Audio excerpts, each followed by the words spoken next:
الله تبارك وتعالى في كلامه المجيد. أعوذ بالله من الشيطان الرجيم. بسم الله الرحمن الرحيم. وإذا قيل لهم اتبعوا ما أنزل الله قالوا بل نتبع ما ألفينا عليه آباءنا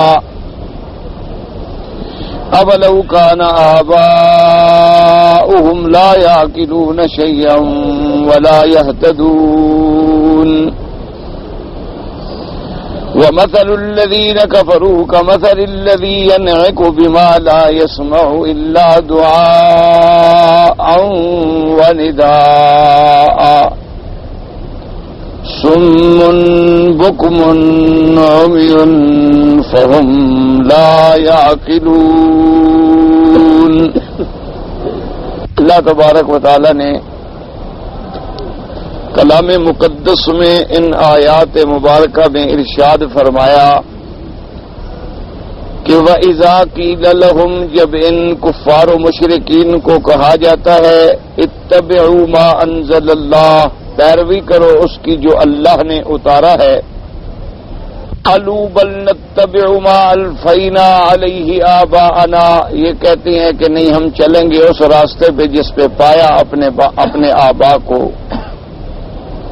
اب لو کان آباؤہم، اگرچہ ان کے آبا جو ہیں لا یاکلون شیئا، نہ سمجھتے ہوں کچھ چیز کو اور نہ ہوں ہدایت پہ. مثل الذین کفروا، کافروں کی مثال ایسی ہے کہ مثل الذی ینعق، جو زور زور سے چیختا ہے اس کو جو نہیں سنتا مگر صرف آواز. سمن، یہ لوگ جو ہیں بہرے ہیں. بکمن، یہ گنگے ہیں. فہم لا یاکلون، اور یہ وہ ہیں جو نہیں سمجھنے والے، نہیں عقل رکھنے والے. اب ان آیات میں جیسے کہ آپ نے پچھلی آیات میں پڑھا ہے کہ سب سے پہلے اللہ تبارک و تعالی نے توحید کا مضمون ذکر فرمایا کہ الہکم الہ واحد لا الہ الا هو الرحمن الرحیم. اس میں ذکر تھا الوہیت کا کہ معبود برحق جو ہے صرف اللہ کی ذات. اس پر اس بات الوہیت پہ دلائل تھے. ان فی خلق السماوات والارض واختلاف اللیل والنہار الی آخر الآیات، یہ دلائل تھے اس بات الوہیت پر. اب بعض دلائل کا تعلق آسمانوں سے تھا اور بعض کا تعلق زمینوں سے تھا، بعض کا تعلق آفاق سے تھا اور بعض کا تعلق انفس سے تھا. یہ تمام چیزیں جو تھیں یہ ادلہ تھے، دلائل تھے اس بات الوہیت اللہ تبارک و تعالی پر. اور اس کے بعد اللہ تبارک و تعالی نے ارشاد فرمایا کہ وَمِنَ النَّاسِ مَن يَتَّخِذُ مِن دُونِ اللَّهِ أَندَادًا، بعض لوگ ایسے بھی ہیں کہ جو اللہ کے سوا جنہوں نے اور شریک بنا رکھے ہیں اور ان سے ایسی محبت کرتے ہیں جیسی اللہ سے کرنی چاہیے. وَالَّذِينَ آمَنُوا أَشَدُّ حُبًّا لِلَّهِ، اللہ نے فرمایا جو ایمان والے لوگ ہیں وہ سب سے زیادہ محبت اپنے اللہ کے ساتھ کرتے ہیں کہ جہاں ہی اللہ تبارک و تعالیٰ کا حکم آ گیا انہوں نے اپنی گردن جھکا. اب اس کے بعد اللہ تبارک و تعالیٰ نے ظالمین مشرکین کا معال ذکر کیا کہ جب ان کا حشر ہوگا آپ دیکھیں تو ان کا کیا حال ہوگا. وَلَوْ يَرَى الَّذِينَ ظَلَمُوا إِذْ يَرَوْنَ الْعَذَابَ، کہ اگر آپ دیکھیں ان کو جنہوں نے شرک کیا ہے کہ جب یہ عذاب آخرت کو دیکھیں گے اور جب ان کو جہنم کا عذاب سامنے آ جائے گا اور جب ان کو یقین ہو جائے گا کہ ان القوت للہ جمیعا، کہ تمام قوتوں کا مالک اللہ تبارک و تعالی ہے. اور اللہ تبارک و تعالی نے فرمایا کہ پھر اس کے بعد آپ دیکھیں گے کہ یہ آپس میں پھر ایک دوسرے سے تبرئی کریں گے. یعنی جو چھوٹے ہیں وہ بڑوں کو کہیں گے تم نے برباد کیا، بڑے کہیں گے ہم نے کیا کیا، تم نے جو کچھ کیا خود کیا. اسی طرح جن کو انہوں نے اپنا معبود باطلا سمجھا ہوا تھا وہ بھی ان سے برات کا اظہار کر دیں گے. اب نتیجہ کیا نکلے گا کہ ان کے تمام ذرائع وسائل ختم ہو جائیں گے. وَتَقَطَّعَتْ بِهِمُ الْأَسْبَابُ، اب تمام ذریعے ختم ہو گئے اور ان کو اللہ ایسی جہنم میں ڈالیں گے کہ یہ ہمیشہ جہنم میں رہیں گے اور نہیں یہ آگ سے نکلیں گے. اللہ پاک نے یہ معال بیان فرمایا. اس کے بعد میرے اللہ تبارک و تعالیٰ کی ذات گرامی نے ایک اور اسلوب میں بتایا، اس میں بھی مشرکین کا رد ہے کہ مشرکین کبھی یہ کرتے کہ بعض چیزوں کو حلال کر دیتے، بعض کو حرام کر دیتے۔ اللہ نے فرمایا کہ اے لوگو، زمین میں جو چیزیں ہیں حلال ہیں اور پاکیزہ ہیں، ان کو کھاؤ پیو۔ یہ کوئی نیکی تھوڑی ہے کہ تم حلال چیزوں کو بھی استعمال نہ کرو۔ حلال چیزیں جو اللہ نے تمہارے لیے بنائی ہیں، یہ تو اللہ کے انعام ہیں، اللہ کی نعمتیں ہیں، اللہ نے تم پہ کرم کیا ہے۔ صرف اتنا خیال رکھو کہ جو چیز لے رہے ہو وہ حلال بھی ہو اور پاکیزہ بھی ہو۔ اگر وہ حلال ہے اور پاکیزہ ہے، چاہے وہ مطعومات میں ہے، مشروبات میں ہے، ملبوسات میں ہے، سب اللہ نے تمہارے لیے حلال کر دی۔ اور فرمایا وَلَا تَتَّبِعُوا خُطُوَاتِ الشَّيْطَانِ، اور شیطان کے پھندوں پہ نہ آنا، ان کے راستوں کی اتباع نہ کرنا، ان کے طریقے اور ان کے وساوس کی اتباع نہ کرنا۔ شیطان تمہارا کھلا دشمن ہے، اور کھلا دشمن تو یہ لازمی بات ہے کہ کیا کرے گا، تمہیں ہلاکت میں ڈالے۔ اور فرمایا انما یامرکم بالسوء والفحشاء، کہ شیطان تو تمہیں حکم ہی کس بات کا کرتا ہے، یا برائی کا یا بے حیائی کا۔ یا شیطان تمہیں یہ باتیں سکھاتا ہے کہ ایسی باتیں اللہ پہ کرو جو اللہ نے نہیں کہی۔ یہ کہہ دیا کہ جی یہ چیز حلال ہے یہ حرام ہے، جب اللہ نے نہیں کہا تو تم اپنی طرف سے کیسے بناتے ہو؟ یہ بھی ساری باتیں شیطان دلوں میں ڈالتا ہے۔ کافروں کو ڈالتا ہے نئی نئی باتیں کفر کرنے کے لیے، اور بدعت والوں کو ڈالتا ہے نئی نئی بدعتیں ایجاد کرنے کے لیے۔ اللہ نے بھی نہیں کہا، حضور نے بھی نہیں فرمایا، صحابہ نے بھی نہیں کیا، تو بات ختم ہو گئی۔ عبادت میں تو ضروری ہے کہ وہ بات اللہ کے رسول سے ثابت ہو۔ اگر اللہ اور اللہ کے رسول نے نہیں فرمایا ہے تو اس پہ عمل کرنے کا تو سوال ہی پیدا نہیں ہوتا۔ یہ ساری چیزیں بیان کرنے کے بعد اب اللہ فرماتی ہیں کہ وَإِذَا قِيلَ لَهُمُ اتَّبِعُوا مَا أَنزَلَ اللَّهُ قَالُوا بَل نَّتَّبِعُ مَا أَلْفَيْنَا عَلَيْهِ آبَاءَنَا أَوَلَوْ كَانَ آبَاؤُهُمْ لَا يَعْقِلُونَ شَيْئًا وَلَا يَهْتَدُونَ۔ اب اللہ فرماتی ہیں کہ جب ان کافروں کو، مشرکوں کو کہا جاتا ہے کہ تم اللہ کے قرآن کی پیروی کرو، اللہ کے نبی کی پیروی کرو، اللہ کے احکام کی پیروی کرو، اللہ کے قرآن کی اتباع کرو، یہ جواب میں کیا کہتی ہیں کہ نہیں نہیں ہم تو نہیں کرتے، بل نتبع ما الفینا، ہم تو اس راستے پہ چلیں گے جس پہ ہمارا باپ چلا، جس پہ ہمارے دادے چلے ہیں، ہم تو اپنے باپ دادے کے راستے کو چھوڑنے کے لیے تیار نہیں ہیں۔ اللہ نے فرمایا اولو کان آباؤہم لا یعقلون شیئا ولا یہتدون۔ اللہ نے فرمایا کہ ایسا میں عجیب بات ہے کہ یہ باپ دادے کے رستوں پہ چلیں گے، چاہے ان کے باپ دادا عقل بھی نہ رکھتے ہوں اور ہدایت بھی نہ رکھتے ہوں، لیکن پھر بھی یہ اپنے باپ دادے کے رستے پہ چلیں گے۔ اب اس میں ایک بات تو یہ پروردگار نے سمجھائی، اس کو ذرا آپ غور سے سمجھیں کہ اللہ نے قرآن میں کوئی ایسا مسئلہ جو توحید سے تعلق رکھتا ہے، نبوت و رسالت سے تعلق رکھتا ہے، یا اس بات معاد سے تعلق رکھتا ہے، یہ تو ہے نا بڑے مہم مسائل۔ اچھا، ان کے علاوہ بھی کوئی ایسا مسئلہ بیان نہیں کیا جس کی اللہ نے دلیل نہ دی۔ یعنی اللہ پاک نے کہا کہ میری خدائی کو مانو، الوہیت کو مانو، میری ربوبیت کو مانو، صرف یہ نہیں کہا کہ بس میں نے کہا ہے مان لو۔ اس کے بعد اللہ نے دلائل دیے کہ جب آسمانوں زمینوں کے پیدا کرنے والا میں ہوں، جب خالق میں ہوں تو خالق ہی عبادت کے قابل ہوتا ہے، مخلوق کیسے عبادت کے قابل ہو سکتی ہے؟ اب لوگوں نے چاند سورج کو مثال کے طور پہ خدا مانا۔ اللہ نے فرمایا عقل کی بات کرو، اختلاف اللیل والنہار، یہ دن رات چاند سورج ان کے تمام حرکات سب کا مالک تو میں ہوں۔ اگر تم نے چاند سورج کی پوجا کرنی ہے تو اس کے خالق مالک کی عبادت کیوں نہیں کرتے ہو؟ یہ تو میری مخلوق ہے۔ اچھا، اسی طرح بعض لوگ جو تھے وہ اس معاملے میں آ گئے، پانی کے اور دریاؤں کے، گنگا جمنا کیا کیا بلائیں نکالی۔ اللہ نے فرمایا عقل کی بات کرو، سحاب المسخر بین السماء والارض، ان بادلوں کے پیدا کرنے والا، چلانے والا، ہوائیں بھیجنے والا، آسمانوں سے پانی اتارنے والا، زمینوں سے کھیتیاں نکالنے والا تو میں ہوں۔ اب اللہ نے یعنی ہر بات ایک دلیل دی ہے۔ اچھا فرض محال کوئی اس دلیل کو نہ مانے تو کوئی دوسرا لے آئے کہ جس نے آسمان بنایا ہو نا جی، آخر ہزاروں سال گزر گئے ہیں اس دنیا کو پیدا ہوئے، اللہ نے فرمایا کہ یہ آسمان و زمین میں نے بنائے ہیں، آخر کوئی تو جھوٹا دعویٰ بھی کرے، چلو کہے میں نے بنایا ہے، کوئی دعوے والا لے تو آؤ نا۔ دیکھو نا جی، اب آپ کسی مکان کے جھوٹے دعوے دار بن جائیں تو کبھی نہ کبھی تو اصل والا نکل آتا ہے نا۔ آپ کہیں کہ یہ مکان میرا ہے تو 10 سال 20 سال 50 سال 100 سال کے بعد ایک آدمی آ جاتا ہے، وہ کہتا ہے جی یہ جھوٹ بولتا ہے، یہ مکان میرا ہے، میرے باپ نے خریدا تھا، یہ جناب ہمارے پاس رجسٹری ہے، یہ تو نجائز قابض ہو گیا۔ اللہ نے فرمایا ہم جو ہزاروں سال ہو گئے تم کو چیلنج کریں کہ انتم تخلقونہ ام نحن الخالقون، کہ ظالموں کیا یہ ساری چیزیں تم نے پیدا کی ہیں یا ہم نے پیدا کی ہیں؟ لے آؤ پھر مقابلے پر۔ وَلَئِن سَأَلْتَهُم مَّنْ خَلَقَ السَّمَاوَاتِ وَالْأَرْضَ لَيَقُولُنَّ اللَّهُ، اللہ نے فرمایا ان سے پوچھو آسمانوں اور زمینوں کو کس نے پیدا کیا ہے؟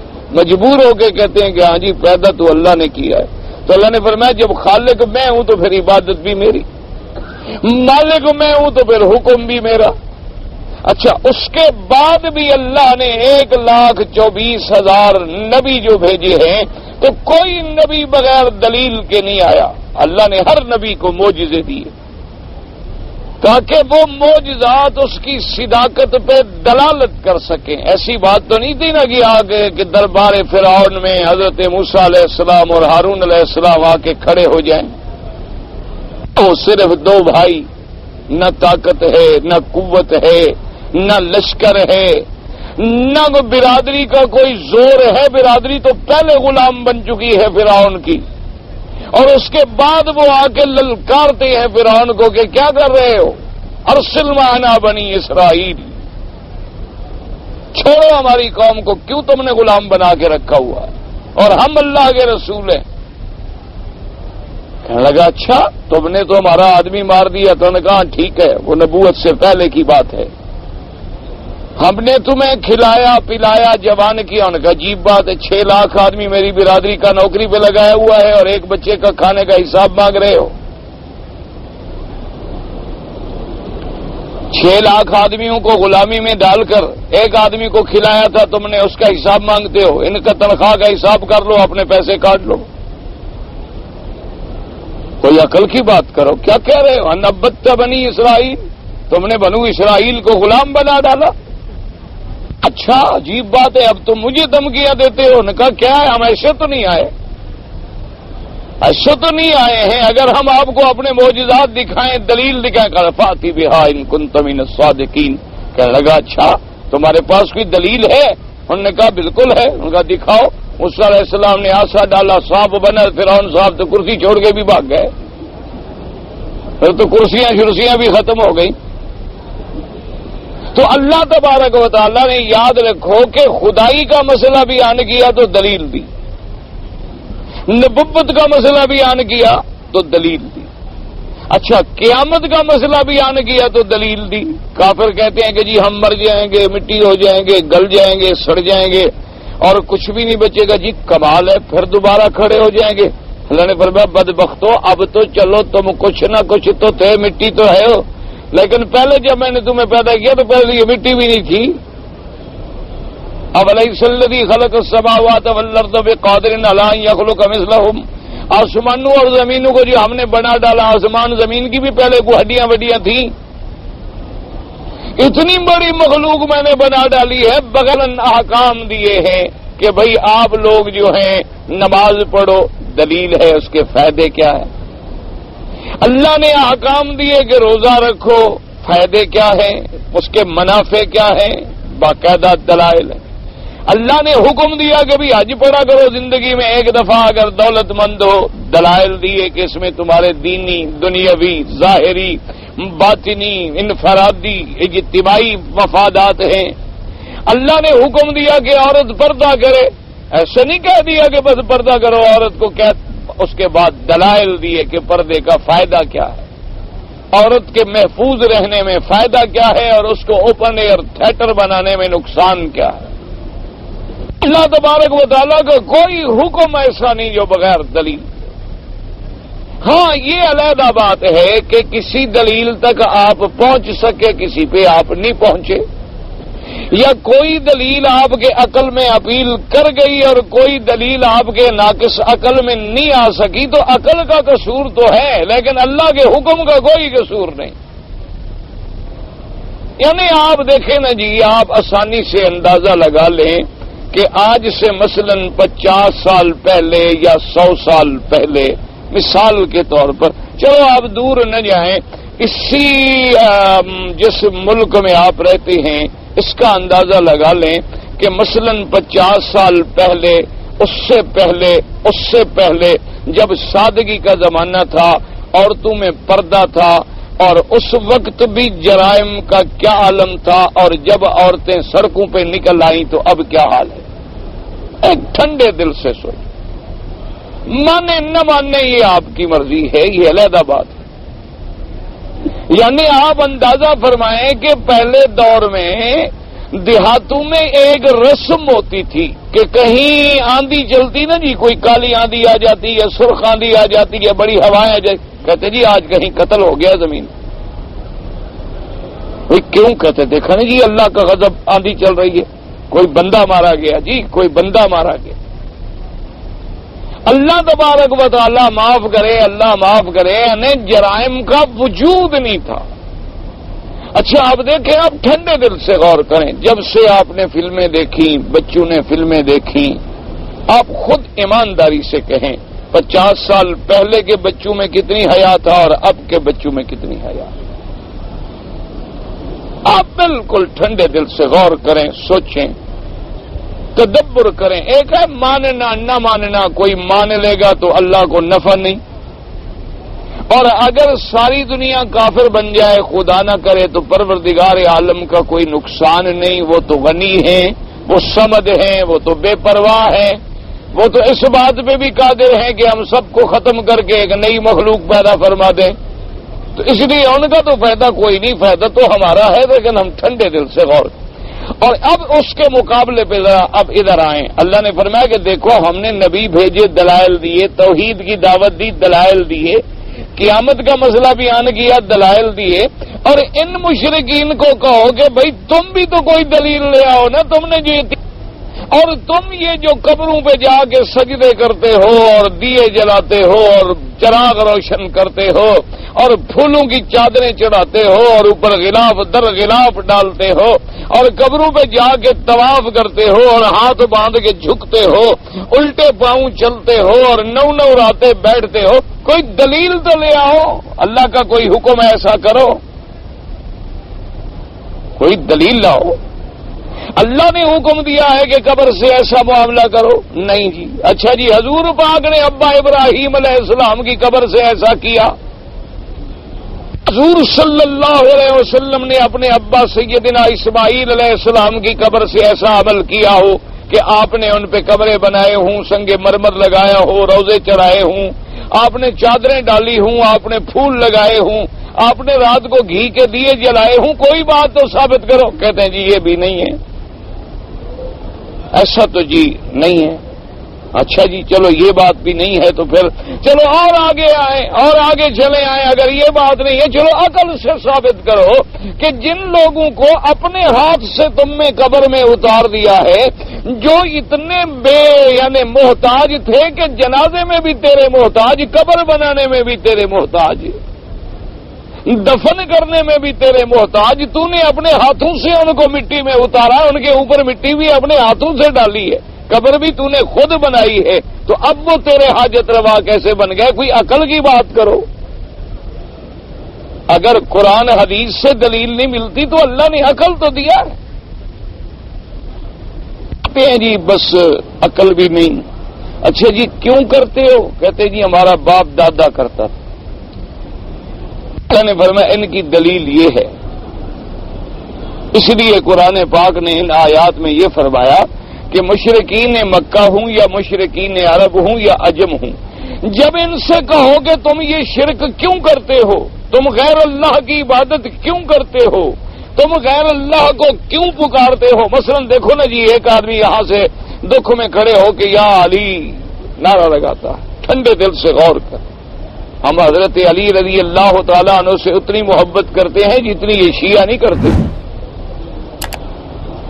ہم الحمدللہ انہیں خلیفہ راشد، خلیفہ برحق، داماد نبی محمد مصطفیٰ صلی اللہ علیہ وسلم، اور ہم سیدنا علی رضی اللہ تعالیٰ عنہ کو یعنی ان لوگوں میں شمار کرتے ہیں کہ جنہوں نے زندگی میں ایک پلک جھپکنے کی دیر میں بھی کبھی شرک نہیں کیا. سیدنا علی رضی اللہ تعالیٰ عنہ وہ ذات گرامی ہے جیسے صاحب یاسین نے، اور جس طرح حبیب نجار نے، اور جس طرح اور صرف بعض علماء نے کہا 3 یا 4 بندے ایسے گزرے ہیں پوری دنیا میں، پوری کائنات میں، اللہ کی مخلوق میں نبیوں کے علاوہ. یاد رکھو نبی تو نبی ہوتے ہیں نا، نبی تو نبی ہوتا ہے، پیغمبر کی تو شان ہی اور ہے، وہ تو بلند و بالا ہے. ان کے علاوہ تو حضرت علی رضی اللہ تعالیٰ عنہ بھی ان لوگوں میں ہیں کہ پیدا ہونے کے بعد بچپن میں بھی جس نے کبھی بت پہ سجدہ نہیں کیا، پلک جھپکنے کی دیر بھی جس نے کفر نہیں کیا، اور اسی بچپن میں اسلام لے آئے، سابقون الاولون میں شمار ہوئے، اور بچوں میں سب سے پہلا ایمان لے آنے والا حضرت علی ہے رضی اللہ تعالیٰ عنہ. اور پھر سیدنا علی رضی اللہ تعالیٰ عنہ داماد نبی ہے صلی اللہ علیہ وسلم، اور سیدنا علی رضی اللہ تعالیٰ عنہ ابی طالب کے بیٹے ہیں جو محسن محمد مصطفیٰ ہے صلی اللہ علیہ وآلہ آلہ وصحبہ وسلم تسلیما کثیرا کثیرا. ہمارا ایمان ہے، ان کی شان علیحدہ ہے، مسئلہ علیحدہ ہے کہ آپ نے مثلا پکارا یا علی کا نعرہ لگایا تو اس نعرے کا مقصد کیا ہوتا ہے؟ یہی ہوتا ہے نا کہ حضرت علی ہماری مدد کریں، ہماری نصرت کریں، ورنہ نعرے کا کیا فائدہ؟ اچھا، اب اگر ہم ان کو اپنی مدد کے لیے بلا سکتے ہیں اور ادھر ہم یہ کہتے ہیں کہ جی آپ کی خلافت حضرت ابو بکر، حضرت عمر، حضرت عثمان نے چھین لی، اور آپ کی بیوی زوجہ مطہرہ کا ورثہ بھی ان صحابہ نے چھین لیا، تو تمہاری مشکل کیسے حل کریں گے جو اپنی بیوی کی مشکل بھی حل نہ کر سکا، اپنی مشکل بھی حل نہ کر سکا، اپنے بچے ان کے شہید ہو گئے کرب و بلا میں، ان کی مدد بھی نہ کر سکا، تو پھر تمہاری مدد کیسے کریں گے؟ تو کوئی عقل کی بات کرے. اچھا، اب اگر کوئی یہ کہے کہ جی ہم اس لیے نہیں پکارتے تو پھر حرف ندا کی کیا ضرورت ہے یا لگانے کی؟ اچھا کہیں جی نہیں ہم تو اس لیے پکارتے ہیں کہ آپ کے نام کی وجہ سے ایک برکت ہوتی ہے اور ہمارے اندر طاقت آ جاتی ہے. تو چلو پھر حضرت علی کس کو پکارتے ہیں؟ اس کو پکارو جس سے زیادہ برکت آئے، پھر اللہ کے نام کو لو. بھئی جس کو سیدنا علی پکارتے رہے، جن کا نعرہ سیدنا علی، آخر جنگوں میں جو آپ جاتے تھے، جنگ کرنے کے لیے جو آپ جاتے تھے، تو آخر آپ بھی تو کوئی نعرہ لگاتے تھے، آپ بھی اسی نعرے پہ عمل کریں، اتباع کریں سیدنا علی رضی اللہ تعالیٰ عنہ کی. نئی باتیں دین میں ایجاد نہ کریں، کوئی عقل سے بات کریں. اور اللہ نے فرمایا ان کے پاس میرا مدنی اور کوئی جواب نہیں. وَإِذَا قِيلَ لَهُمُ اتَّبِعُوا مَا أَنزَلَ اللَّهُ، اللہ نے فرمایا جب ان سے کہا جاتا ہے، اذا قیل لہم، ضمیر کس طرف ہے؟ یعنی لہؤلاء الکفرۃ والمشرکین. اب حکم عام ہے قیامت تک کہ جب بھی کافروں سے، مشرکوں سے، شرک کرنے والوں سے کہا جاتا ہے کہ اللہ کے قرآن کی اتباع کرو، اللہ کے قرآن کی پیروی کرو، وہ کہتے ہیں ٹھیک ہے لیکن بل نتبع ما الفینا علیہ آباءنا، وہ کہتے ہیں کہ جی ہم تو پیروی کرتے ہیں اس رستے کی، اس طریقے کی جس پہ ہم نے اپنے باپ دادے کو پایا، ہم تو باپ دادے کے رستے پہ چلتے ہیں. یعنی اور کوئی جواب نہیں، یہ اندھی تقلید کرتے ہیں اپنے آباء و اجداد کی کہ ہمارا باپ ایسے کرتا تھا لہذا ہم بھی ایسے کرتے ہیں، اور دلیل کوئی. ان کے پاس صرف ایک جواب ہے کہ ایسا کیوں کرتے ہو؟ کہتی ہیں جی ہمارا باپ ایسے کرتا تھا، ہمارا دادا ایسے کرتا تھا جناب، وہ بھی لات عزا کو پوجتا تھا، وہ بھی قبروں پہ سجدہ کرتے تھے، ہم نے تو بالکل اپنے باپ دادے کو دیکھا ہے جناب ایسے ہاتھ باندھ کے کھڑے ہوتے تھے، ہم بھی باپ دادے والی بات۔ اللہ نے فرمایا کہ ان سے پوچھو کہ پہلے تو باپ دادے کی بات کوئی دین نہیں ہوتی، کیوں؟ اگر ہر آدمی اپنے باپ دادے کے کہنے پہ چل پڑے تو پھر تو دنیا میں دین نہ رہا، تماشا بن گیا۔ کروڑوں اربوں کی مخلوق ہے، اربوں ان کے باپ دادا ہیں، پھر تو اللہ کا دین نہ ہوا، پھر تو ایک تماشا ہوا، تمہارا باپ کچھ کرتا ہے، اس کا باپ کچھ کرتا ہے، اس کا باپ کچھ کرتا ہے۔ ایک آدمی کا باپ اگر کرکٹ کھیلتا تھا تو کرکٹ بھی دین بن جائے، ایک آدمی کا باپ اگر کوئی ڈھول بجاتا تھا تو وہ بھی دین بن جائے کہ باپ دادے کا طریقہ یہی تھا۔ ایک آدمی کا باپ جو ہے اللہ معاف کرے جناب وہ کتے خصی کیا کرتا تھا تو یہ بھی مذہب کا طریقہ بن جائے۔ ایک آدمی کا باپ جو ہے وہ جناب شکار کھیلتا تھا سوروں کا تو یہ بھی کوئی طریقہ بن جائے کہ میں نے باپ دادے کو جی اسی طرح دیکھا ہے کرتے ہوئے لیا تھا، جو باپ دادا کرے گا وہی ہمارا دین ہے۔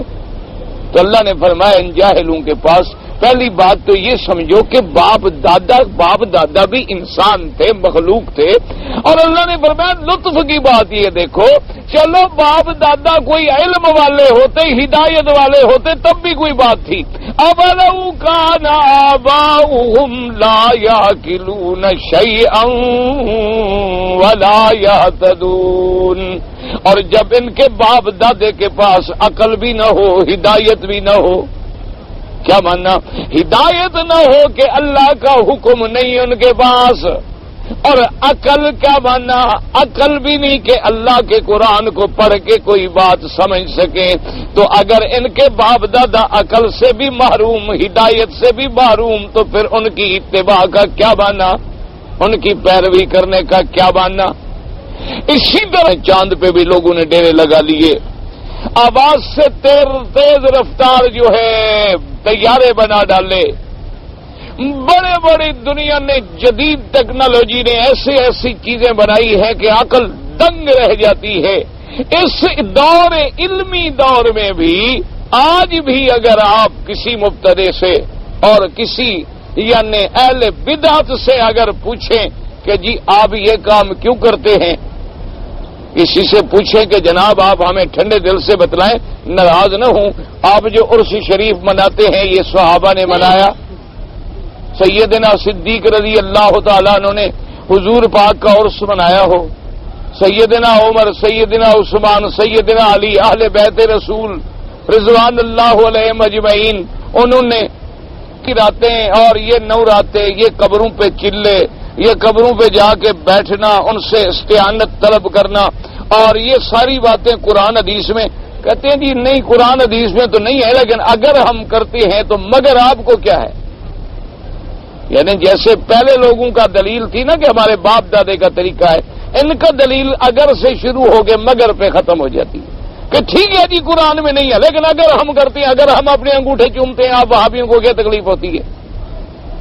انگوٹھے بھی ہمارے چومنے والے بھی ہم، آپ کو کیا تکلیف؟ ایسے خام خواہ وہابی جلتے ہیں، ہم تمہارے ہاتھ چومے چلو تم نے چومنے دو، ہم تو اپنے انگوٹھے چوم رہے ہیں،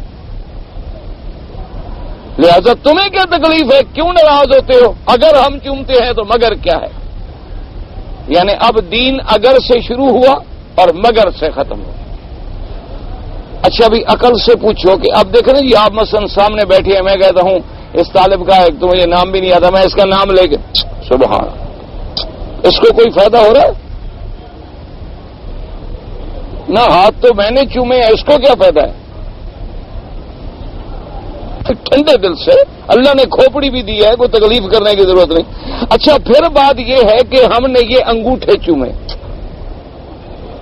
کیوں؟ جی حضور کا تصور آ گیا، او حضور کا تصور دل میں کرو، آنکھوں میں کرو، یہ انگوٹھوں میں لے آئے نبی کو؟ عقل کی بات کرو، اللہ کے نبی کو دل میں بسا لو، آنکھوں میں بسا لو کہ آنکھیں بند کرو محمد نظر آئے، نام لو تو زبان خود بوسے دے دے، ایسے ذرا غور پھیلایا ہوگا اسی کعبے میں. ذرا تصور کرو تو تمہیں وہ دعوت توحید نظر آ جائے جو میری مدنی سرکار نے صفا پہ کھڑے ہو کے دی تھی صلی اللہ علیہ وآلہ آلہ واصحابہ وسلم تسلیما کثیرا کثیرا. تو اس لیے خدا کے لیے دین کبھی اگر مگر سے شروع نہیں ہوتا.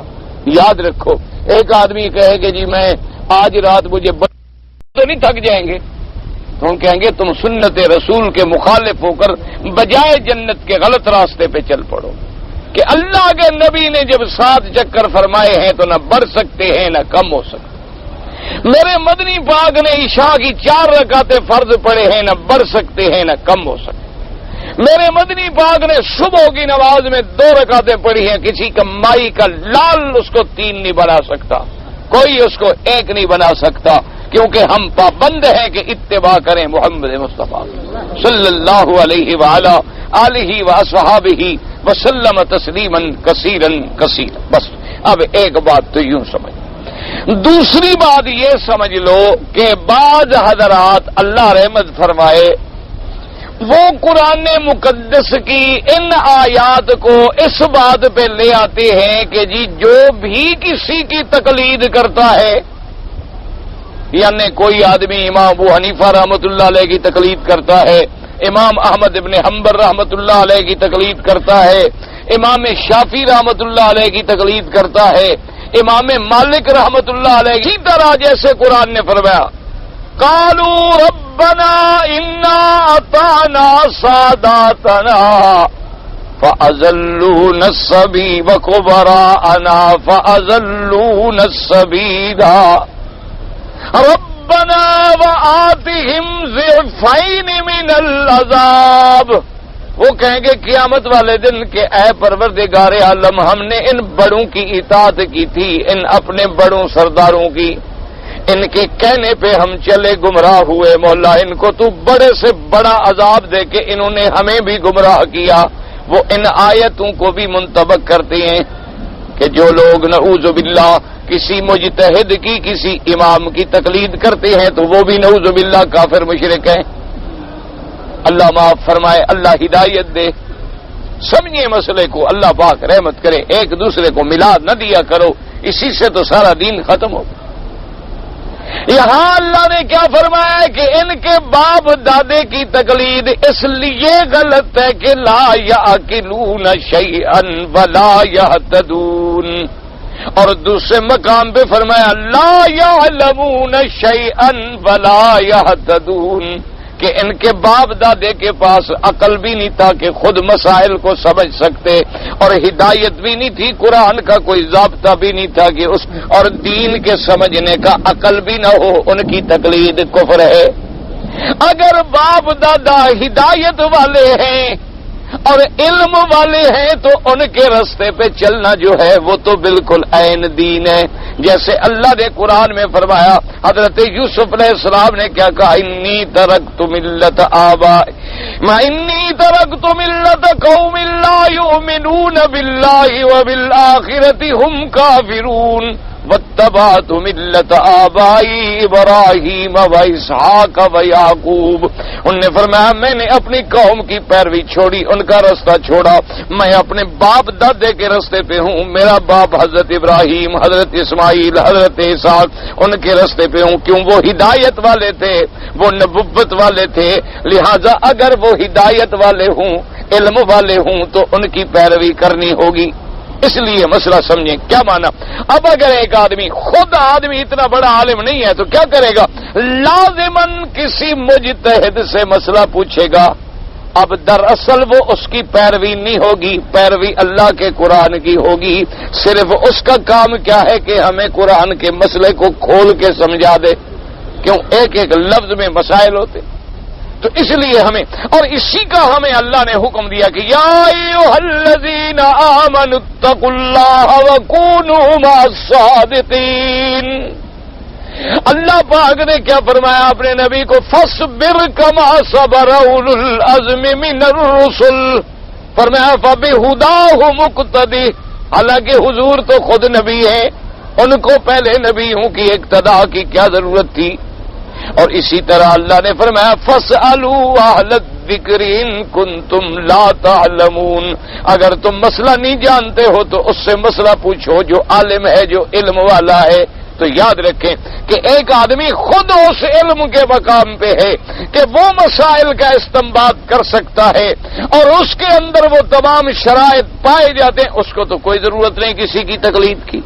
اگر ایک آدمی بیچارہ اتنا علم نہیں رکھتا کہ وہ قرآن کے مسائل کا استنباط کر سکے، وہ ناسخ اور منسوخ کا علم رکھتا ہو، وہ احادیث مبارک کی تاریخوں کا علم رکھتا ہو، تو لازماً وہ مسئلہ کسی سے پوچھے گا، کسی علم والے سے پوچھے گا، اس کے پوچھنے پر اس کی پیروی کرے گا۔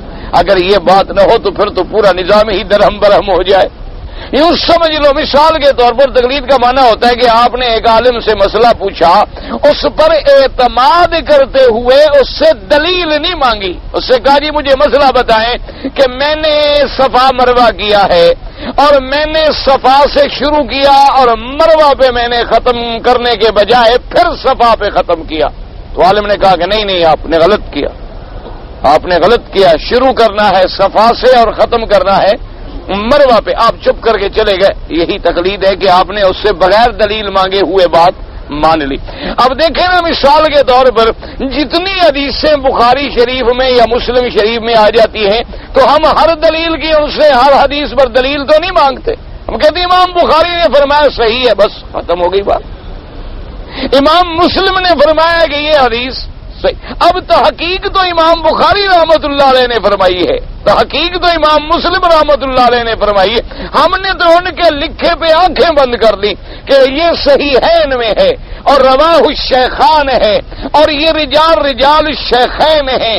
بالکل ہم نے کہا جی آمنا وصدقنا، کیونکہ ہمارا ایمان ہے کہ انہوں نے محنت کر کے جو حدیثیں جمع کی ہیں، اپنی کتاب میں کوئی ایسی حدیث لکھی نہیں جو قابل اعتراض ہو، تو لہذا اسی کا نام تو ماننا ہے۔ اور کیا کہ جب حدیث کا مسئلہ آیا، ہم نے امام بخاری، امام مسلم، امام ترمذی رحمت اللہ علیہم اجمعین، اللہ ان کی قبروں پہ کروڑوں رحمتیں فرمائے، اور جب فقہ کا مسئلہ آیا تو ہم نے امام ابو حنیفہ، امام مالک، امام شافعی، امام احمد بن حنبل رحمت اللہ علیہم اجمعین سے رجوع کیا۔ اب امام بخاری نے بھی سیرت حدیث میں کیا محنت کی تھی کہ اپنی ذات سے لے کر حضور تک جتنے درمیان میں واسطے ہیں سب کو کنگھال ڈالا تھا کہ کوئی آدمی راستے میں غلط تو نہیں، کوئی آدمی جھوٹا تو نہیں، کوئی کذاب تو نہیں، کوئی وضاح تو نہیں، کوئی معتزلی تو نہیں، کوئی قدری تو نہیں، کوئی جبری تو نہیں، کوئی رافضی تو نہیں، کوئی ناصبی تو نہیں، کوئی خارجی تو نہیں، کوئی جھوٹا تو نہیں، کوئی صحیح الحفظ تو نہیں۔ ساری تحقیق کر کے انہوں نے کہا جناب یہ دیکھو یہ میں نے موتی نکالا ہے۔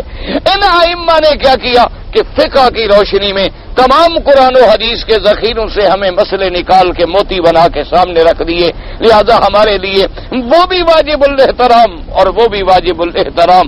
اللہ تبارک و تعالی سب پر کروڑوں اپنی رحمتیں جو ہے نازل فرمائے، ورنہ کسی کی بات تو ماننی ہوگی، بغیر مانے ہوئے تو پھر یہ نظام چل ہی نہیں سکتا۔ دیکھیں نا جی، کوئی وجہ تو ہے کہ اللہ نے ہمیں ایک دن میں 5 دفعہ نماز کا پابند کیا ہے اور حکم دیا ہے کہ ایک امام کے پیچھے آگے کھڑے ہو جاؤ، جتنے پڑھے لکھے ہو۔ اچھا کبھی یہ ہوتا ہے امام تھوڑا پڑھا لکھا ہوتا ہے اور پیچھے بڑے بڑے علماء بھی آگے کھڑے ہو جاتے ہیں، نماز ہو جاتی ہے۔ کیوں کہ بھئی تم پابندی سیکھو کہ ایک امام جب کہے گا اللہ اکبر، اور پھر میرے نبی نے سارا سکھلا دیا، اذا کبر فکبروا، جب وہ تکبیر کہے تو تم تکبیر کہو۔ اب جب تک وہ اللہ اکبر نہ کرے کھڑے رہے، کھڑے رہو۔ تمہاری یہ جرت نہیں ہونی چاہیے کہ تم اس سے پہلے اللہ اکبر کہہ ڈالو، فرمایا نہ اذا کبر فکبروا، جب وہ تکبیر کہے۔ اچھا میرا آقا ٹھیک ہے، جب اس نے کہا اللہ اکبر تو ہم نے بھی اللہ اکبر کہہ دیا۔ آگے حضور نے فرمایا یاد رکھو جب وہ رکوع کرے تو تم رکوع کرو، جب وہ سجدہ کرے تو تم سجدہ کرو۔ اور ایک حدیث میں فرمایا، ابھی موسیٰ اشعری راوی ہیں، فرمایا جب وہ پڑھے تو تم چپ کرو۔ حاضر جی ہم تو کھڑے ہیں، آپ کے حکم پر عمل ہے چپ۔ اس لیے یہ سارا کام کیوں سکھلایا کہ ایک کے پیچھے چلنے کا ہمارا روزانہ کا 5 دفعہ سبق دہرایا جائے، پھر غلطی نہ ہو۔ جیسے علامہ اقبال کے پاس ایک دفعہ بیٹھے تھے حضرت مولانا ثناء اللہ صاحب رحمت اللہ علیہ، اللہ سب پہ کروڑوں رحمتیں فرمائے۔ وہ اہل حدیث علماء میں بہت بڑے عالم گزرے ہیں. اللہ پاک تمام علماء اہل حدیث ہوں، بے بندی ہوں، علماء حق جتنے ہیں، جتنے گزر گئے، اللہ ان کی قبروں پہ رحمت فرمائے، اور جو زندہ ہیں اللہ ان کو زیادہ سے زیادہ اپنے دین کے کام کرنے کی توفیق دے، اور اللہ ہمارے دلوں سے بغض، اناد اور حسد کو نکال دے. تو بیٹھے تھے، اتفاق سے مسئلہ تقلید پہ موضوع چل پڑا، تو حضرت نے بڑی مدلل تقریر فرمائی. بہت بڑے عالم تھے، بہت بڑے عالم. تو اقبال سے دوستی تھی ان کی، علامہ اقبال مرحوم سے دوستی تھی، ان کے ساتھ جاتے تھے، بیٹھتے تھے. تو انہوں نے اصل میں کچھ علمی باتیں بھی کی اور بڑی مدلل تقریر فرمائی، اس لیے کہ اقبال کچھ سنے، کیونکہ ان کو پتہ تھا نا کہ اقبال تو حنفی آدمی ہے. تو اس لیے انہوں نے کہا کہ مقصد ان کا یہ تھا کہ ذرا اقبال کو میں بناؤں اس کام کا آدمی، یہ ٹھیک ہو جائے. تو جب بڑے دلائل دینے کے بعد جب اس تقریر ختم کی تو فرمانے لگے، اس شاگردوں کے علاوہ علامہ اقبال سے مخاطب ہوئے، فرمایا اقبال تمہیں بھی میری کوئی تقریر سمجھ آئی ہے؟ تم اپنی باتوں میں کسی شعر میں کھوئے ہوئے تھے. تم نے سنا بھی ہے میں نے کیا کہا؟ انہوں نے کہا جی میں نے بڑے غور سے سنا ہے، میں نے آپ کا ایک ایک لفظ الحمدللہ سنا ہے.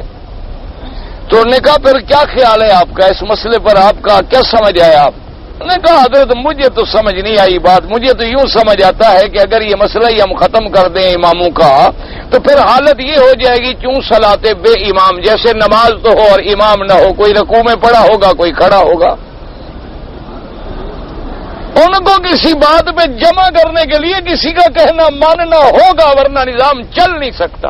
اگر گھر میں کسی کو بڑا نہ بناؤ، کبھی بیوی بڑی، کبھی بیٹا بڑا، کبھی بیٹی بڑی، تو انجام دیکھ لو. نظام عائلی چلانے کے لیے بھی گھر میں آپ کو کسی کو بڑا بنانا پڑے گا. اور میرے پاک نبی نے فرمایا کہ اگر تم سفر کرنے کے لیے نکلے ہو، 2 آدمی، 3 آدمی، 4 آدمی، ایک کو اپنا امیر بناؤ اور پھر اپنے امیر کی اطاعت کرو، جو حکم دے علیکم بالسمع والطاعہ، بالکل حکم پہ چلو، اطاعت کرو، فرما برداری کرو، تاکہ ہر وقت جو ہمیں اور پھر ہمیں ہر دعا میں سبق کیا ملا؟ اہدنا الصراط المستقیم صراط الذین انعمت علیہم غیر المغضوب علیہم ولا الضالین. اللہ ہمیں ان لوگوں کے رستے پہ چلا جن پہ تیرا انعام ہے، ان کے رستے پہ نہ چلانا جو گم کردہ راہ ہیں یا غضب مغضوب ہیں، ان کے رستے سے ہمیں بچانا. تو یاد رکھو اہل حق کے رستے پہ چلنا، مجتہد سے مسئلے کا پوچھنا، جاہل کا عالم سے پوچھنا، یہ تو عین دین ہے، اس کے بغیر دین میں گزارا نہیں. وہ تقلید حرام ہے جو کافر کرتے تھے کہ قرآن کو چھوڑ کے باپ باپ کی تقلید. وہ تقلید حرام ہے کہ آدمی کو اللہ کا قرآن کا حکم ملے اور وہ کہے کہ مجھے باپ نے یہ کہا ہے یا پیر نے یہ کہا ہے، اس کا کوئی بھی قائل نہیں. اللہ تبارک و تعالی ایسی اندھی تقلید سے تو ہمیں بھی بچائے. ہاں اگر کوئی قرآن و سنت کی روشنی میں مسئلہ بتائے اور دلیل قرآن و سنت سے دے اور ہم اس کو سمجھنے والے نہ ہوں، ہم اس مقام پہ نہ پہنچیں جیسے کہ میرے مدنی پاک کے لاکھوں صحابہ تھے، لیکن مسائل کے اندر یا حضرت ابن عباس یا خلفائے راشدین یا اس کے بعد قضاء کے مسئلے ہوتے تو حضرت علی رضی اللہ تعالیٰ عنہ، حدیث کے حفظ کا مسئلہ ہوتا تو ابی ہریرہ رضی اللہ تعالیٰ عنہ، فقر کے مسئلے ہوتے تو ابی ذر رضی اللہ تعالیٰ عنہ، فقہ کے مسئلے ہوتے تو عبداللہ ابن مسعود رضی اللہ تعالیٰ عنہ، اور قرات کا مسئلہ ہوتا تو ابی ابن کعب رضی اللہ تعالیٰ عنہ، اور سارے صحابہ پھر ان سے آ کے مسائل پوچھتے. اور داخلی مسئلے ہوتے تو امہات المؤمنین بی بی عائشہ صدیقہ رضی اللہ تعالیٰ عنہ. تو اس لیے ہمیشہ یاد رکھیں کہ جو آیتیں قرآن میں اللہ نے کافروں اور مشرکوں کے لیے لکھی ہیں ان کو اسی سیاق و سباق میں رہنے دیں. اللہ کے قرآن کو اپنی طرف سے جو ہے کسی قسم کی تبدیلی میں نہ لے آئیں. اللہ تبارک و تعالی آپ کو بھی اور مجھے بھی صحیح چلنے کی تو. اب فرماتے ہیں وَمَثَلُ الَّذِينَ كَفَرُوا كَمَثَلِ الَّذِي يَنْعِقُ اللہ نے فرمایا ان کافروں کی مثال ایسی ہے، یہ جو چیختے ہیں پکارتے ہیں، ان کی مثال ایسی ہے جیسے جانور جا رہے ہوں اور کوئی چیخ کے پکار کے کہتا ہو کہ جانوروں خیال کرنا آگے مسجد ہے، جانوروں آگے مسجد. تو جانور سمجھ رہا ہے کہ مسجد کیا ہوتی ہے؟ وہ تو صرف آواز سن رہا ہے کہ کوئی چیخنے والا چیخ رہا ہے. فرمایا بما لا يسمع الا نداء، ان کی مثال تو ایسی ہے یہ چیخ رہے ہیں پکار رہے ہیں لیکن پتہ کوئی نہیں کیوں. صم بکم عمی فہم لا یعقلون. اللہ نے فرمایا کافروں کی مثال ایسی ہے، صم یہ گونگے ہیں، صم بہرے ہیں، سنتے نہیں. کیا مانا؟ حق کی بات نہیں سنتے، ورنہ کافر ڈالر کی بات تو بڑی سنتا ہے، اسٹرلنگ پاؤنڈ کی بات تو بڑی سنتا ہے جناب، وہ تو رات کو نیند میں بھی سن لیتا ہے. فرمایا سمن بہرے ہیں، حق کی بات نہیں سنتے. بکمن گنگے ہیں، حق کی بات نہیں کہتے، جھوٹ کہنے میں تو بڑے ماہر ہیں، جھوٹ بولنے میں تو بڑی ان کی لمبی زبانیں ہیں، لیکن حق کی بات ان کی زبان سے نہیں نکل سکتی. فرمایا اومیون یہ اندھے ہیں. اندھے کیا مانا؟ حق کا رستہ نہیں دیکھ سکتے، توحید کا رستہ نہیں دیکھ سکتے، قرآن کا رستہ نہیں دیکھ سکتے، ورنہ یہ اندھے کیسے ہیں؟ دنیا میں تو یہ بڑے ماہر ہیں. اللہ نے فرمایا یعلمون ظاہرا من الحیات الدنیا وہم عن الآخرۃ ہم غافلون. یہ دنیا کے ظاہری معاملات کو تو بڑا جانتے ہیں لیکن جو آخرت کے مسئلے ہیں ان کو یہ نہیں سمجھ سکتے، یہ جاہل ہیں. اللہ نے فرمایا اب دیکھو آدمی بہرا بھی ہو، آدمی گنگا بھی ہو، آدمی اندھا بھی ہو اور پھر فہم لا یعقلون پاگل بھی ہو، ایسے بندے کو جو سنا ہو تو کیا سمجھے گا؟ ہاں جی دیکھو آدمی ہے بہرا، آپ چیختے رہے، آپ کہیں گاڑی ہے ہارن دیتے رہو تو کیا کرو گے؟ اچھا اگر بہرا نہ ہو، آنکھوں والا ہو تو کہہ سکتے ہو. اچھا ہے ہی اندھا ہوا، آپ کے اشارے نہیں دیکھ رہا تو آپ اشارے بھی کیا کریں گے؟ اچھا اب اگر آپ اس کو پکڑ کے جھنجھوڑ ڈالیں، وہ ہے ہی پاگل، وہ اور کپڑے اتار کے سڑک کے درمیان میں کھڑا ہو جائے گا. وہ جو پاگل لا یعقلون، تو پھر اس کا کیا کریں گے آپ؟ اس لیے فرماتے ہیں سمن بکمن عمی فہم لا یعقلون. میرے مدنی آپ کا کوئی اس میں کوئی کوتاہی نہیں، آپ نے تو دین پہنچا دیا، آپ نے تو قرآن پہنچا دیا، یہ نہیں ماننے کیوں؟ یہ تو ہیں ہی اندھے، یہ تو ہیں ہی بہرے، یہ تو حق نہ سننے والے ہیں. اس لیے میرے مدنی آپ کا تو اس میں کوئی کوتاہی نہیں، آپ نے پورا دین پہنچا دیا، آپ نے صحیح دعوت پہنچا دی. اگر انہوں نے نہیں مانا یہ ان کے اپنا قصور ہے، اس میں آپ کی دعوت کا کوئی قصور نہیں ہے. تو اللہ تبارک و تعالی آپ کو بھی مجھے بھی حق بات سننے کی توفیق دیں، سمجھنے کی توفیق دیں. جہری نماز میں دونوں رکعات میں قرات چھوٹ گئی، پھر دوبارہ نماز پڑھیں، بات ہی ختم ہو گئی. کہتا ہے جی کہ اگر کسی نے زنا کیا اور اللہ معاف کرے حمل ٹھہر گیا، پھر اسی عورت سے اس کا نکاح ہو گیا، چلو ٹھیک ہے توبہ کریں، دونوں نکاح ہو گیا، ٹھیک ہو گیا. بہرحال اب نکاح کے بعد جو بچہ ہوگا وہ اس کا کہلائے گا. جو زنا والا بچہ اس کی نسبت نہیں ہوتی، ویسے تو اسی کا نطفہ ہے، لیکن شریعت میں نکاح والے کا اعتبار ہوتا ہے کہ الولد للفراش وللآخر الحجر. حضور کے والد والدہ سیدھی سی بات ہے کہ اس وقت حضور کی بعثت سے پہلے وہ فوت ہو گئے، اور ایسے مسائل میں ہمیں زبان کھولنے کا کوئی حق نہیں ہے. لیکن بعض روایتوں میں ہے حضور نے فرمایا میں نے بخشش کی درخواست کی اللہ سے، اللہ نے مجھے معافی مانگنے کی اجازت نہیں دی. نماز جنازہ میں جو 4 تکبیریں ہوتی ہیں ان کے بعد کیا پڑھتے ہیں؟ ان کے بعد اللہ اکبر السلام علیکم. بس احرام میں نے باندھا ہوا ہے اور نماز کا وقت بھی ہو گیا ہے تو کندھے نکالنے چاہیے؟ بالکل نہیں نکالنے چاہیے. کندھوں پہ کپڑا ڈال لو، کندھے تو صرف طواف میں نکالنے ہیں، آگے پیچھے تو کوئی ضرورت ہے ہی نہیں. میں یہ دعا مانگ سکتا ہوں کہ اللہ فلاں لڑکی کا نکاح میرے ساتھ ہو جائے، تو کیوں نہیں مانگ سکتے؟ اس میں کیا منع ہے؟ بالکل مانگ سکتے ہو. دعا مانگو کہ اللہ میاں میرا نکاح ہو جائے، حلال میرے لیے ذریعہ بن جائے، یہ تو منع نہیں ہے.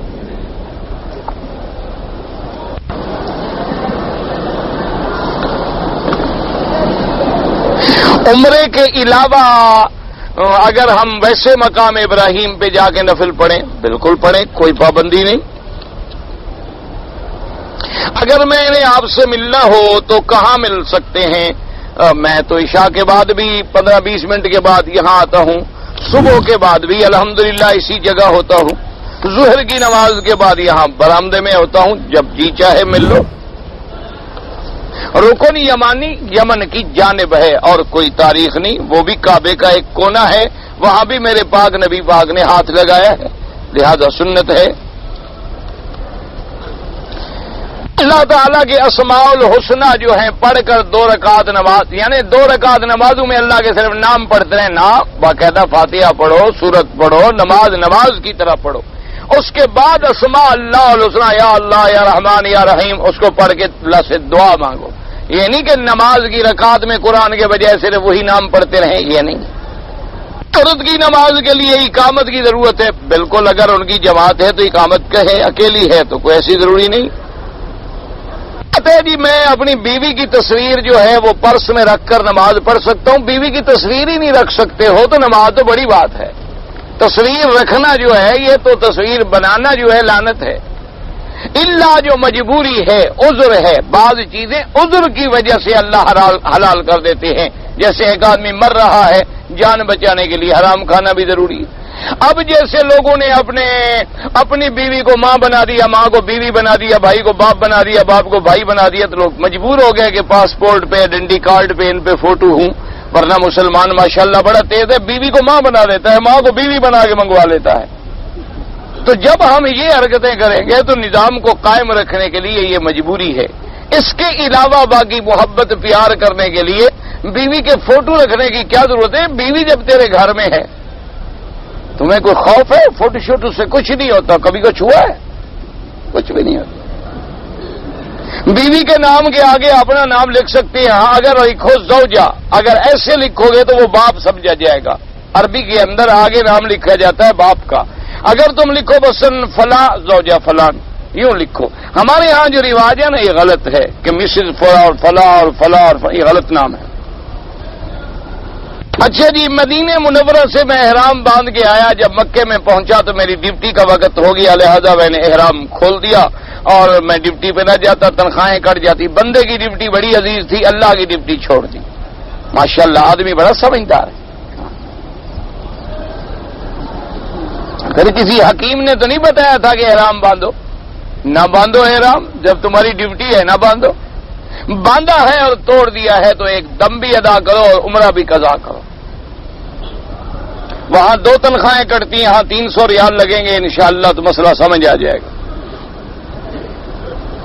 طواف اور عمرہ والدین کے لیے ہاں جی کر سکتے ہیں۔ میرے والدین انڈیا میں، والدین کہاں بھی ہوں، والدین کا حج عمرہ کر سکتے ہیں۔ ہاں، حضرت علی کی پہلی بیوی سے کون کون سے بچے تھے؟ آپ کے بچے حضرت حسن تھے، حسین تھے اور سیدہ فاطمہ الزہرا تھیں، اسی طرح ام کلثوم تھیں، بی بی فاطمہ کے بطن سے ایک بیٹی بھی تھی۔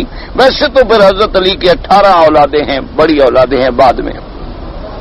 آپ نے بعد میں بھی شادیاں فرمائی ہیں بی بی فاطمہ کے بعد۔ کہتے ہیں جی خنزیر کے نام لینے سے زبان ناپاک ہو جاتی ہے، تو یہ بت کا نام لینے سے ناپاک نہیں ہوتی؟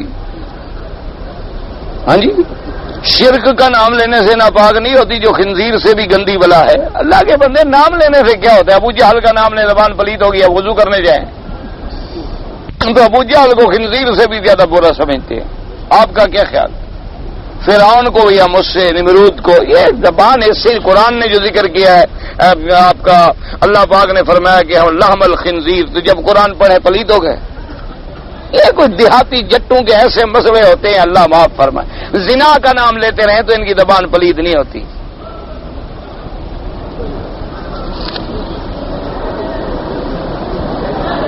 حضور کے روضہ مبارک پہ جا کے جالی کو چومنا، اگر جالی کا چومنا مسئلہ ہوتا تو سب سے پہلے حضرت ابو بکر چومتے، حضرت عمر چومتے، آپ سے زیادہ انہیں محبت تھی، چومنا منع ہے۔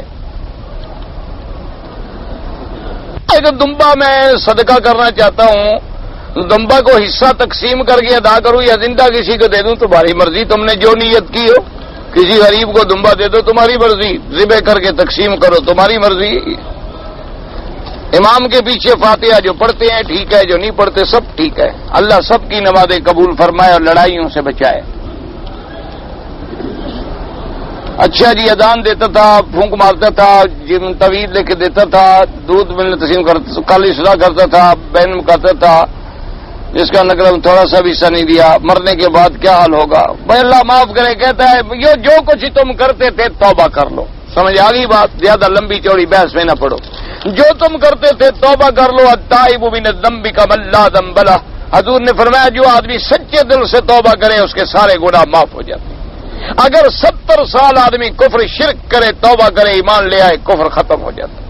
باقی جو تم نے لڑکی کی جائیداد دینی ہے وہ اس کو دے دو۔ حقوق العباد توبہ سے معاف نہیں ہوتے جب تک حق ادا نہیں کرو گے۔ باقی جو تم قوالیاں سنتے رہے، دودھ تقسیم کرتے رہے، قبروں پہ سجدے کرتے رہے، توبہ کر لو پکے دل سے، الحمدللہ بالکل سب اللہ معاف فرما دیں گے۔ کہتے ہیں جی کہ ہماری عورتیں جو ہیں بچوں کو جب وہ دودھ کی ہوتی ہے نا بوتل، اس میں جب دودھ پلاتی ہیں تو اس کے اوپر اس کو کوئی کاغذ یا کپڑا لپیٹ دیتی ہیں۔ شریعت میں کیا ہے؟ کوئی شریعت میں کیا ہے؟ احتیاط ہے، احتیاط ہے کہ بھی کوئی چیز گندی بوتل کو نہ لگے، احتیاط ہے کہ سفید چیز ہے کسی کی نظر بد نہ لگے۔ کوئی بات نہیں، کرنا چاہیے، کوئی منع نہیں۔ ایک جماعت جا رہی ہے انڈونیشیا دین کے لیے، ان کے سلام، اللہ ان کی قدم قدم پہ نصرت فرمائے، مدد فرمائے، اللہ ہر دین کی جماعت کی قدم قدم پہ نصرت فرمائے۔ ہم تو صرف دعا ہی کر سکتے ہیں بھائی، اور تو کسی کام کے ہے نہیں۔ دنیا کی محبت سے بچنے کا طریقہ کیا ہے؟ دنیا کی محبت سے بچنے کا طریقہ یہ ہے کہ دین کی طرف رغبت رکھو، نماز، روزہ، حج، زکوٰۃ، اور اللہ کے رسول سے زیادہ محبت رکھو۔ جب دین سے زیادہ محبت کرو گے تو دنیا سے خود بخود چھٹکارا ملتا جائے گا۔ دیکھو نا، آپ اپنے آپ کو جدھر مصروف کرو گے ادھر ہی آپ جائیں گے۔ اپنے بھائی کی لڑکی کو شادی کرنا جو ہے، بھائی کا لڑکی کو پتہ نہیں کس کا شادی کرنا، خود کرنا چاہتے ہو بھتیجی سے، وہ تو جائز نہیں ہے، اپنے بیٹے کی کر سکتے ہو۔ قرآن پڑھ کے بھول جانا بہت بڑا گناہ ہے، توبہ کرو اور دوبارہ یاد کرنا شروع کر دو، یاد ہو نہ ہو تم لگے رہو۔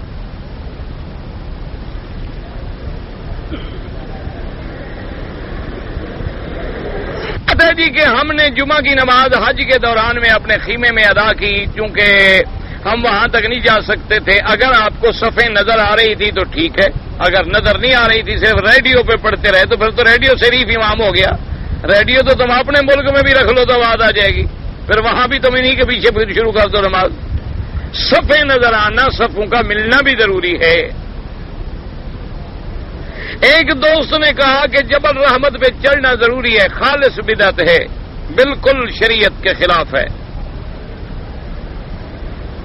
میرے ایک بھائی کی عمر 50 سال ہے، ہم اس کو کہتے ہیں کہ بھائی داڑھی رکھو، وہ کہتے ہیں یار ابھی دیر ہے، ابھی داڑھی رکھنے کی عمر نہیں آئی، بس دعا کرو اللہ ہدایت۔ ویسے یاد رکھو 40 سال کی عمر جب ہو جائے جاءکم النذیر، تو سمجھو کہ ڈرانے والا آ گیا۔ اگر آدمی پھر بھی نہ ڈرے تو اللہ معاف کرے، پھر عاقبت کا خطرہ ہوتا ہے۔ دعا کرو اللہ پاک اس کو بھی اور ہمیں بھی ہدایت دے۔ ویزا مجھے مل گیا ہے پاکستان جانے کے لیے، پیسوں کی ضرورت اور پریشانی ہے، اللہ بالکل اللہ سے دعا مانگو۔ مکے میں بیٹھ کر بھی تم پریشان ہو تو پھر کیا علاج ہو سکتا ہے؟ بھئی تم خدا کے گھر میں بیٹھے ہو، جا کے بس طواف کرو اور ملتزم پہ کھڑے ہو کے رونا شروع کر دو، اللہ کے آگے کوئی مسئلہ ہی نہیں۔ بات تو یقین کی ہے، لیکن اگر تم نے بندوں سے مانگا، بندے نہیں دیتے، فکر نہ کرو۔ زمین خریدا ہے، اگر زمین خریدا ہے رہنے کے لیے تو زکوٰۃ نہیں ہے۔ اگر تم نے خریدا تھا کہ بیچوں گا، تجارت کروں گا، پھر زکوٰۃ دینی ہوگی چاہے جتنے سال بھی گزر گئے۔ اللہ تعالی عالم علمہ وتم